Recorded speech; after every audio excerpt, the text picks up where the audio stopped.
Hello lovely viewers. मो बाबा आज tomato Charu बनाउछंती। सेति 500 ग्राम टमाटो को ग्राइंड करके नहीं हाई फ्लेम रे बसई फुटेवा को।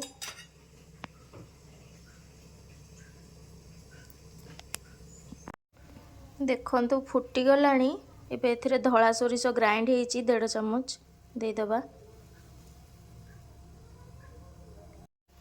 एबे लूण दबा 1.5 चम्मच। एबे हल्दी पकेबा 1 चम्मच। चीनी 1 चम्मच। तापर मिक्स करिबा।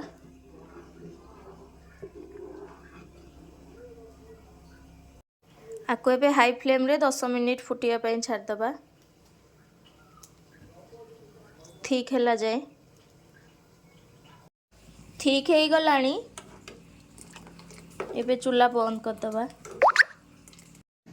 एबे गोटे तड़का दबा। ता पई तेल नेचु। तेल गरम हो गलानी। एथिरे एबे हेंगु पके दबा। तापर फुटण पकेबा। सुखिला लंका,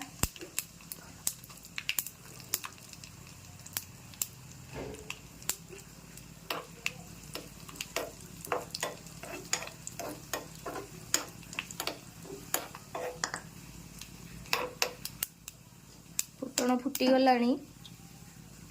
एथिरे रसुण, भुसुआ पत्र, कंचा लंका छेचा हेची पके दबा।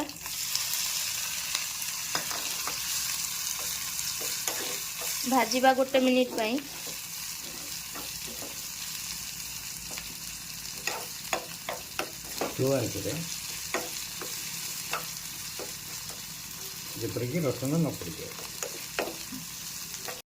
भाजी हो गलानी। टमाटर चाट रे अधिक भुसुआ पत्र देबे।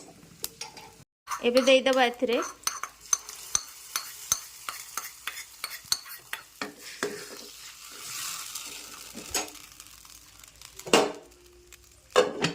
देखिए गुड़े धो के समय